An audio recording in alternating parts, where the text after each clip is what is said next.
Véronique, tu es psychologue, psychothérapeute, conférencière et auteure. Tu es notamment spécialisée dans les relations amoureuses dont tu parles sur ta chaîne YouTube. Dans une série de 4 vidéos, tu vas nous parler des relations amoureuses en fonction du type d'attachement de chacun, qu'il soit sécure, anxieux, évitant ou désorganisé. Dans cette interview, tu vas nous expliquer ce qu'est une relation amoureuse dans un modèle d'attachement sécure, pour commencer sur des bonnes bases. Donc tout d'abord, à quoi reconnaît-on une personne qui a un attachement sécure et dans quelle situation on peut le remarquer ? Oui, alors, mais avant de démarrer, juste dire qu'on va travailler sur la grille qui est la grille de Bowlby, sur la grille d'attachement. Et c'est un modèle de lecture aussi qui va donner naissance à des profils de personnalité. Et là, des relations particulières à l'attachement. Donc on va effectivement s'embarquer pour le voyage des 4 types d'attachement. Et donc c'est ce qui va donner naissance à ces profils de personnalité adultes, et notamment dans la relation amoureuse, on va voir les différents types d'attachement. Donc revenons à l'attachement sécure. Donc à quoi reconnaît-on quelqu'un qui est en base sécure ? C'est quelqu'un qui est plutôt stable au niveau de ses comportements, aussi de ses façons de fonctionner dans la vie. C'est quelqu'un qui est stable, c'est-à-dire que quand on dit stable, moi je pense toujours à sa physiologie, c'est-à-dire son système nerveux est plutôt stable. C'est-à-dire que dans la vie, en général, elle a une possibilité de contenir tout ce qui est difficile, toutes les épreuves, toutes les tensions, toutes les agitations, toutes les préoccupations. Par rapport aux profils qui sont instables, qu'on va voir dans les autres types d'attachement, ce profil-là particulièrement va mieux gérer tout ce qui est difficile. C'est-à-dire que, tu sais, dans la vie, il y a contraction, expansion. Il y a des moments où inspire, expire, il y a des moments où c'est tendu, où c'est difficile. Eh bien, pour ces profils-là, en base stable, eh bien, ils vont pouvoir mieux gérer, mieux glisser sur les vagues de tout ce qui est difficile dans leur vie, y compris sur le mode des relations affectives. C'est-à-dire que quand il y a quelque chose qui percute, eh bien, ça va durer moins longtemps, ça peut être difficile, mais ça dure moins longtemps et il gère mieux. Alors du coup, comment typiquement la relation amoureuse va débuter pour une personne qui a un attachement sécure ? À quoi on peut voir qu'a priori c'est une personne qui a un attachement sécure ? Donc en général, ce sont des personnes qui n'ont pas peur de l'engagement, ça faut le savoir, parce qu'elles se disent, bon, si jamais ça se termine mal, si jamais ça ne va pas, je me positionne. Ça veut dire quoi, je me positionne ? Je me positionne, je sais m'affirmer, je sais dire ce que je veux, je sais dire ce que je ne veux pas. D'accord ? Et donc ça, c'est beaucoup plus facile parce qu'elles n'ont pas peur de perdre. Notamment, il n'y a pas d'enjeu énorme. Pourquoi ? Parce que la relation a sa place dans la vie, mais n'a pas toute la place. C'est-à-dire que c'est des personnes qui ont plutôt un équilibre de vie, qui tiennent à maintenir un équilibre de vie et qui vont mettre leurs limites, qui vont avoir une valeur autour de la santé mentale, physique et physiologique. Tu vois, c'est des gens qui prennent soin d'eux, qui s'organisent pour pas tout mettre dans la relation amoureuse. Donc, assez rapidement, si les choses se passent bien, ils vont avoir envie de s'engager. Et si les choses ne se passent pas aussi bien que ça, s'il y a des choses qui ne leur correspondent pas, ils vont mettre un stop ou ils vont essayer de renégocier en disant est-ce que c'est possible, etc. Mais ils ne vont pas s'éterniser dans des relations compliquées, maltraitantes. Voilà. Ça, c'est quand même la différence. Donc en début de relation, ce sont des personnes qui n'ont pas peur d'y aller, qui peuvent être dans la séduction d'ailleurs, qui n'ont pas de problème avec le fait de montrer qu'elles ont un désir et de suivre leur désir. Mais elles ne vont pas s'éterniser en ce qui ne leur correspond pas. Et quels seraient, alors j'imagine qu'il n'y a pas de normes, mais quels seraient les bons timings ? Parce que pour les profils insécures, les timings, on ne les connaît pas bien. Donc le profil sécure, c'est... Parce qu'il y a des personnes, au bout de 3 mois, ils vont se dire on se marie. J'imagine que c'est peut-être un petit peu précipité. Enfin, c'est quoi les timings à peu près ? Et en même temps, moi je nuancerais cette histoire parce que tu peux... même un profil sécure peut être emballé, tu vois, et dire « Ah ouais, ça match, je suis enthousiaste et pourquoi pas ».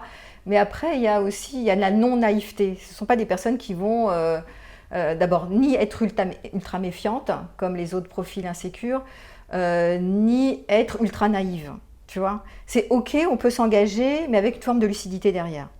Si jamais les choses tournent mal, même si je me marie, je peux me démarier, tu vois, c'est pas grave, il n'y a pas d'effondrement sur ces profils-là. C'est-à-dire que je peux gérer les vagues. C'est ça que j'ai dit au début. Donc c'est pour ça qu'à la limite, il serait plus dans j'ai confiance en moi, j'ai confiance en la vie, je sais mettre mes limites. Et je peux partir quelque part avec quelqu'un en voyage parce que je sais que si les choses tournent mal, je saurai toujours m'arrêter. Donc ce n'est pas si grave, tu vois, par rapport aux autres profils où ils vont mettre tellement de si tu veux, dans le mariage où l'engagement, c'est tellement fort, c'est tellement toute leur vie est là-dedans, le prince charmant, la femme idéale, que d'un coup, quand ça s'arrête, c'est l'effondrement. Ici, ça ne va pas être le cas. Donc, ils peuvent jouer un peu toutes les partitions, je dirais, sans s'abîmer trop. D'accord. Et ce sont aussi des gens, il faut dire, qui gèrent pas mal leur solitude, qui ont certainement eu des expériences vécues où ils ont eu affaire à expérimenter des célibats, ils ont apprivoisé la solitude. Et donc, ils ont plus de gains en autonomie que d'autres profils qui sont très mal à l'aise avec la solitude. Comment une personne qui a cet attachement sécure va-t-elle gérer les premiers conflits, les crises dans la relation amoureuse? On vient un peu de le dire. Ouais. C'est-à-dire ces personnes qui osent poser les problèmes et les régler. Tu vois, donc qui en parlent. Qui en parlent, voilà, qui n'ont pas qui ont la parole facile. Dans la communication, ça ne veut pas dire que c'est toujours de la communication non violente, il ne faut pas exagérer. Hein. Mais il y a une facilité de poser les mots, de régler les problèmes, en tout cas une volonté de dépasser les obstacles ensemble et pas forcément de s'adapter, de se taire, de faire l'autruche, quoi. Vers quel type de personnes ils vont aller généralement? Est-ce qu'ils vont aller spontanément vers d'autres personnes qui ont un attachement sécure? Ou est-ce qu'ils peuvent aussi aller vers des personnes à attachement insécure? Alors comme ils sont plus stables, ils ont quand même plus de potentiel et plus de marge que les autres à faire affaire avec d'autres profils qui ont moins de marge. Tu vois, en même temps, c'est vrai que pour eux, se connaissant bien, souvent c'est des personnes qui ont des fondations donc, internes, donc si tu veux, elles se connaissent assez bien, elles savent ce qu'elles veulent pas, etc.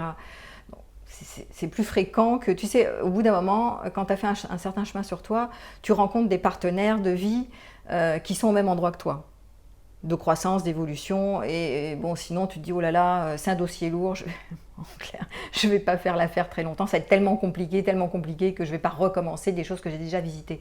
Donc c'est possible que les attachements sécures s'organisent pour fréquenter d'autres sécures, mais comme ils ont plus de marge que les autres, ils peuvent mieux gérer les profils insécures, qui sont fréquents quand même, hein, et il y a des belles personnes dans les profils insécures, on le verra tout à l'heure. Et voilà, donc ils ont plus de marge, et je dis souvent en thérapie de couple que c'est celui qui a le plus de marge qui peut aller faire un pas vers le plus petit, celui qui a le moins de marge, celui qui est le plus fragile, qui n'est pas tout le temps plus fragile, mais qui a le moins de marge.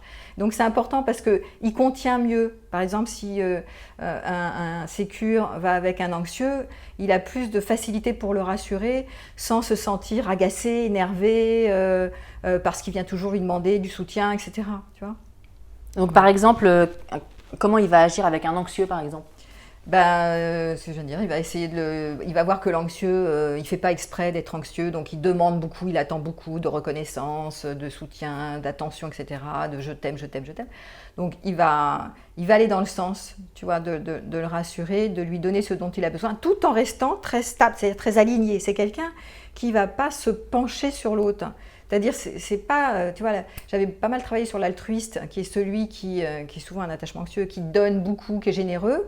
L'attachement sécure, c'est quelqu'un qui peut donner à l'autre, mais il reste lui-même, il reste connecté à lui, à ses besoins, il ne se perd pas dans l'autre en fait, c'est ça la différence. Et donc il a de la marge, il peut s'occuper de l'autre sans s'oublier, sans se perdre, en s'écoutant, en se respectant. C'est quand même, tu vois, notoire. Alors que si tu es vraiment altruiste, tu t'occupes de l'autre, mais tu t'oublies. Donc ça ne va pas. À un moment donné, tu te perds dans l'histoire, tu ne sais plus qui t'es, voilà. Et tu te détruis en fait, tu t'amenuises. Donc c'est pas ça l'idée. Et les attachements sécures, vraiment la particularité, c'est qu'ils sont bien avec toi, mais ils sont bien sans toi. Et donc ils vont faire des choses pour toi parce qu'ils ont les moyens de donner, mais ils ne feront pas tout, ils ne vont pas se sacrifier sur l'autel pour toi. Et c'est ça la différence quand même. Si tu veux, dans les niveaux d'autonomie, je ne sais pas si tu avais déjà travaillé là-dessus. Non, mais tu peux les attachements sécures vont être en général, souvent ils vont se promener parce qu'on n'est pas tout le temps au dernier niveau de l'autonomie qui est l'interdépendance, mais ils vont plus se balader. Le premier niveau, c'est la dépendance. Dépendance, c'est comme le bébé avec sa maman, j'ai besoin de toi, tu es indispensable à ma vie, c'est tous les dépendants affectifs dont on reparlera. Après, le deuxième niveau, pour sortir, ça c'est le premier niveau d'autonomie. Deuxième niveau, c'est la contre-dépendance. C'est je vais te repousser, je vais m'opposer, je vais dire non, c'est le bébé qui a 2 ans qui dit stop, moi je veux pas de ça, je veux pas que tu décides à ma place. Donc c'est non, non, non. Donc ça c'est la contre-dépendance, ou encore à partir de l'enfant rebelle. Deuxième niveau de dépendance, évidemment, on ne va pas en rester là. Le troisième niveau, et on doit passer par toutes les étapes pour arriver à l'interdépendance, qui est quand même le lien d'attachement souvent des personnalités sécures. Le troisième, c'est l'indépendance. C'est je peux faire seul. Donc c'est tous ceux qui ont expérimenté dans la relation amoureuse le célibat plutôt heureux. Tu vois, hein, j'apprivoise ma solitude, j'ai mes amis, cercle 1, cercle 2, cercle 3, j'ai mes ressources, donc je sais mener mon bateau, je suis sur mon bateau et ça va bien. Donc ça, c'est le niveau de l'indépendance, je sais faire seul. Et l'interdépendance, je sais faire seul, mais j'ai besoin des autres aussi. J'ai besoin de demander de l'aide et c'est super d'être en coopération avec les autres. Donc l'interdépendance, c'est vraiment l'échange.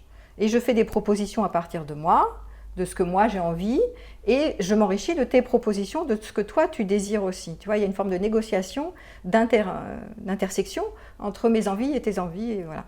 Et ça, c'est le niveau d'autonomie, je dirais, ultime, que souvent les bases sécures ont accès, qui n'est pas le cas des autres. Et puisqu'on en est là, est-ce que tu peux nous expliquer pourquoi les autres n'en sont pas là? Ils ont été stoppés dans leur élan quand ils étaient petits? Pas pu, oui, tout à fait. Ils n'ont pas pu aller jusqu'au bout. Bon, déjà, les adultes, c'est rare quand même les bases sécures. Souvent, on repart, hein, on régresse, on peut se retrouver par moments dans de la dépendance ou de la contre-dépendance qui va être beaucoup chez les évitants, qu'on va voir chez les évitants. Mais si tu veux, on peut se promener par moments dans des épisodes, on peut repartir en arrière. Mais quand même, ils ont plus facilement accès. Et effectivement, les autres, ils ont été souvent stoppés dans une étape du développement et ils n'ont pas pu dire, par exemple, si tu es dépendant, tu ne peux pas t'opposer à une mère. Moi, j'ai une patient hier qui était avec une mère qui avait phagocyté, en fait, qui était surprotectrice et qui voulait tellement son bien et qui n'avait pas d'autres amoureux dans sa vie, d'autres maris. Donc, du coup, elle avait utilisé son enfant pour ses besoins affectifs et et en le surprotégeant. Donc, il avait été étouffé dans l'œuf. Donc, il était resté au niveau de la dépendance. Il n'avait jamais pu être dans la contre-dépendance. On ne peut pas repousser une maman qui est si gentille. Pas se mettre en colère contre quelqu'un qui est si gentil. Donc dans ces relations amoureuses, c'était exactement du même ordre. Il transférait cette si gentille maman, donc je m'inquiète pour toi, j'ai besoin d'attention, tu es tout pour moi, je suis tout pour toi, je te demande de l'attention et tu dois me donner toute ton attention. Donc c'était hyper malsain, il ne s'en sortait pas, donc il est resté sur la dépendance là. Donc pour aller à l'interdépendance, il faut d'abord qu'il passe par la contre-dépendance. Je vais repousser mon compagnon, je vais repousser ma maman, je vais dire non, mais j'ai pas peur de perdre. Et cette phase-là, c'est pas la phase du non des enfants si. Autour de 3 ans, quelque chose comme ça? Si, c'est la phase d'opposition qui est aussi en psychanalyse très proche du stade anal. Hein. C'est je retiens et non, je suis en colère et je m'opposerai quitte à faire une crise de rage. Tu vois, je vais vraiment non. Même si a priori je suis d'accord avec ma maman, mais non. Non, je tiens à m'opposer et chez les adultes, on va voir cette phase qui est une phase de libération en fait de la dépendance affective qui passe par souvent les adultes ils disent ça, ils disent mais maintenant je veux me reconstruire dans mes bases et je veux surtout pas être avec un homme ou une femme pendant 6 mois, 1 an. Et les jusqu'au-boutistes vont nous faire le coup de la sologamie, je vais me marier avec moi-même, tu vois. Bon, c'est un peu excessif l'histoire, mais c'est un peu cette idée, c'est je vais remonter sur mon bateau, je vais me reconstruire, je vais gagner en estime de moi, parce que c'est vrai que ceux qui ne sont pas dans une base sécure ont une faible estime d'eux-mêmes en général, donc là ils vont remonter, regonfler leur ego, s'aimer, des choses comme ça, et donc du coup en remontant sur leur bateau, ils vont commencer à être fiers d'eux, et avoir beaucoup moins besoin des autres, enfin d'un partenaire unique, et ils vont se sentir bien là, ils vont dire ça, j'ai le contrôle, je reprends le contrôle. Et donc du coup, souvent, il y en a qui veulent même plus repartir dans la relation, soit parce qu'ils anticipent que ça va être une galère comme avant, soit parce qu'ils sont tellement bien maintenant dans leur solitude heureuse, célibat, etc., qu'ils se disent oh là là, je vais pas, j'ai besoin de personne moi. C'est pas la peine non plus de se priver de relations non plus, tu vois. C'est toujours des postures un peu excessives. Et pour finir, avant de passer aux autres vidéos et aux autres profils insécures, on a une idée un peu des proportions des profils vraiment sécures Il y en a pas. Alors, Gwenaëlle, qui a travaillé juste avant, elle disait qu'il y en avait 50%, je crois. Ça me paraît un peu beaucoup. Enfin, de mon point de vue, je pense qu'il y a moins de personnes en attachement insécure que ça. Je pense que il y a quand même beaucoup de personnes qui se baladent, tu vois, par rapport à l'autonomie, je disais, des fois on peut être en mode sécure et puis on peut repartir dans des tempos de dépendance ou de contre-dépendance ou d'indépendance. Mais voilà, mais ceux qui sont moi je dirais plutôt 30% de la population. Et ce sont ceux qui savent ce qu'ils veulent, qui gèrent plutôt pas mal leur vie en général, qui ont plutôt un certain équilibre de vie. Bon, ils sont comme tout le monde, c'est des humains, hein, donc ils vont être confrontés à des épreuves. Hein. Mais au niveau de la relation amoureuse, c'est plus stable. Ils se perdent moins là-dedans, en fait. Et c'est ça qui est... Et la fusion, si tu veux, parce que le rêve amoureux, c'est le rêve de la fusion. Donc c'est le rêve de l'absolu. Et ces personnes-là, c'est pour ça qu'elles sont moins naïves, c'est qu'elles savent que c'est super chouette d'aller dans la fusion, mais en même temps, c'est pas une finalité en soi. Et oui. Ils ne sont pas identifiés à la fusion. C'est-à-dire que, ok, quand c'est là, mais je ne suis pas dupe. Je sais que ça va s'arrêter, je sais qu'il y aura des moments qui vont être pénibles, je sais que l'autre, je ne vais pas l'aimer dans les yeux mort d'amour comme ça éternellement. Voilà, donc je vais être en contact avec la réalité, ce qui ne va pas être le cas des autres profils qui vont avoir tendance à aimer le rêve de la fusion, à y croire et à s'y identifier, tu vois la différence. Donc ils ne veulent pas que ça s'arrête. Et c'est là où justement ces profils-là vont dire je t'aime, ça veut dire que leurs besoins sont comblés. Et quand ça va un peu moins bien, ils vont dire je t'aime plus, donc on arrête. Mais c'est pas qu'ils s'aimaient, il n'y a rien à voir avec l'amour. C'est juste parce qu'il y avait ce rêve de la fusion qui était là, et qu'au moment où cet épisode fusionnel commence à diminuer, et qu'on est en contact avec la réalité des différences de toi et de moi, alors à ce moment-là, il y a une difficulté d'accepter la différence et d'accepter le réel, en fait. Donc je préfère rêver le rêve que, tu vois, voilà. Est-ce que les profils insécures le rêvent parce qu'ils ne l'ont pas vécu, alors que les profils sécures l'ont vécu donc, Alors ils l'ont vécu, on va dire que dans leur enfance, d'ailleurs Gwenaëlle elle a très bien expliqué ce truc-là, c'est que dans leur enfance, leurs besoins ont été plutôt assurés. Hein, donc il y avait un socle de sécurité. Bon, c'est toujours difficile, l'enfant, c'est jamais complètement sécure, mais il y a un socle. Et donc, du coup, ayant trouvé des adultes, un environnement qui était là pour eux, à ce moment-là, ils ont pu s'adosser en eux, ils ont pu s'adosser sur les autres pour construire des fondations, ce qui n'est pas le cas des autres. Donc c'est vrai que pour les autres, il y a un rêve de la fusion absolue, tu vois, je rêve de l'amour qui va enfin guérir toutes mes blessures et qui va réparer tout ça. Mais bon, c'est un rêve, quoi. C'est juste que le partenaire qui va arriver, il va combler un vide et c'est tout. Voilà. Merci Véronique, on va passer aux 3 autres vidéos sur l'attachement insécure.